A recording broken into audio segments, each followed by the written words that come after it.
EPAWA meteorologist Bobby Martin here with your outlook for June 7th, 2021. For your Monday, we're going to have a very, very similar day in terms of temperatures and humidity values as we saw on Sunday. It was very hot on Sunday, and it was also very humid until we had a little bit of mixing out of those dew points in the afternoon, so it wasn't as bad until we got to the evening, and of course, we're muggy all over again. That's pretty much what we're dealing with today as far as temperatures and humidity are concerned. So the heat headlines from the National Weather Service in the urban corridor are going to remain intact today through late Monday, although it is going to be pretty muggy again on Monday night.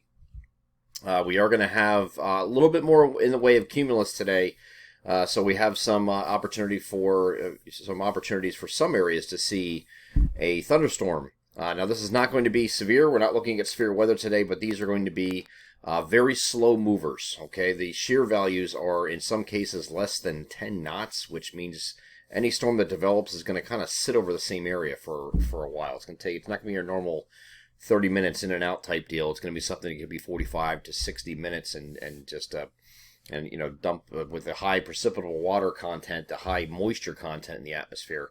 They could certainly dump once they develop. So that's pretty much what we're dealing with today. Nothing severe, nothing wind related or anything like that. I think it's just primarily a heavy rain threat with slow moving thunderstorms, but they're not, the coverage of those storms are not going to be that great. I'll get to that in a second.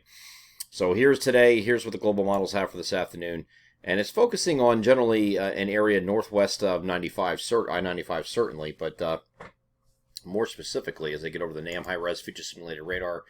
Start this off at noon and move it forward. So there's going to be diurnally driven convection, which means it's during the day. It's in the afternoon where we have the peak heating going on. And the NAM is wanting to bring a few storms here. There's not a lot in terms of coverage here. You have some stuff moving across the Poconos, northern New Jersey here, and some across central Pennsylvania. And then once we get to the evening, it kind of leans off a little bit and dies down. So that's generally diurnally driven convection.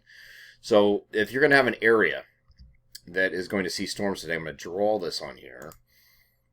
Anything that would be northwest of this line is going to be game for some storms today. Think southeast of here, it's not impossible to see something stray, but I think your primary areas are going to be up in here northwest of this this line that I drew here, which is your thunderstorm corridor.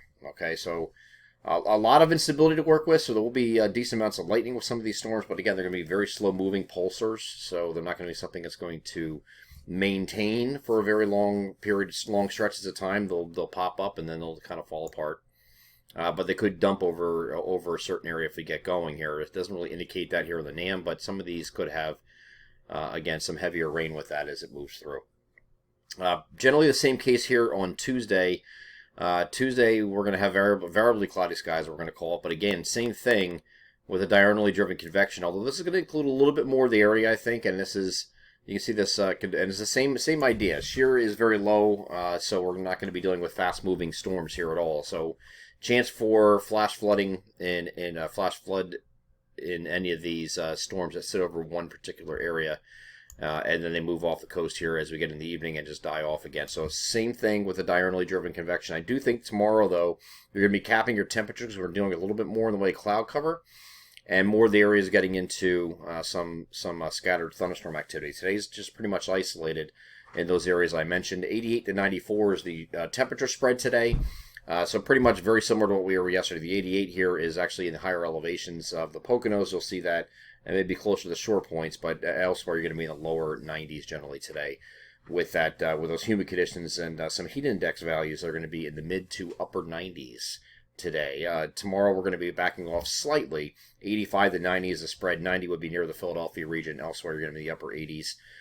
Maybe some middle 80s in the higher elevations. But that's pretty much what we're dealing with here for the next couple of days.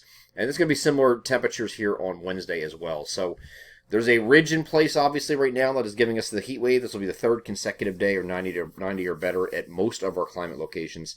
So that would qualify as an official heat wave. Some of you, namely down here by the Philadelphia Metro, may make that 4 or 5 straight days.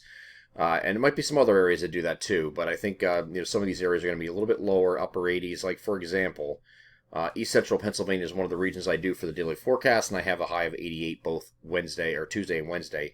So it's going to be close. You could hit 90. It's not impossible, but it's going to be you're going to have a little bit more in the way of sun to do that. So we'll see. We'll see how that works out. But there is some scattered activity coming into play here on Tuesday, and you can see it here in the global models. They're a lot more enthused with this scattered thunderstorm activity, pretty much region wide. And the same thing here for Wednesday. You can see that here on the globals, and there's actually a cold front that's going to be moving through the region during the day on Wednesday. It's coming off from the north here, so that's going to give us a cooler day starting on Thursday because that ridge is breaking down. And the cold front is going to settle off to our south. It is going to stall south of the region, we think. You can adjust it here. It is going to stall south of the region, we think. And along that boundary, there's going to be a couple short waves moving along that stall boundary. So the opportunity for some more showers and thunderstorms, depending where that boundary sets up here on Thursday, could end up just being our southern areas. That gets into that scattered shower and thunderstorm activity closest to that frontal boundary, but you're going to have one wave come through and then move offshore, and then another one come through here on Friday. Friday, though, I think is just going to be showers. You're going to have an easterly wind flow. Here's that area low pressure along the boundary to our south, but you have some stratiform rain that you're dealing with here on Friday, it looks like. And that's going to go into Friday night. May go into early Saturday morning. The verdict's still out on that, but it does look like they're going to have improving conditions at least later Saturday. But it might turn out to just be partly cloudy both Saturday and Sunday this weekend. Here, we'll see. But it will be near average for this time of year, or maybe very slightly below, especially on Saturday. But I think Sunday you're back to pretty close to what average should be for this time of year. So we're getting rid of the 90s. If you don't like the 90s, you will need a little bit of break. Thankfully, it's only a couple days here. Once we get past Wednesday, the heat humidity lower, we start getting into what the weekend's looking like. It's going to be a lower humidity, refreshing, near average type weekend, but it does look like it's trending in the direction of no rain, but we'll see. There's still a chance here on Saturday for something to still be lingering around until that completely moves through. I will update you that throughout the week as we have new information as it comes in, but right now, that is your next 7 days. I'm EPAWA meteorologist Bobby Marchers. That is your outlook for June 7th, 2021. Have a great Monday.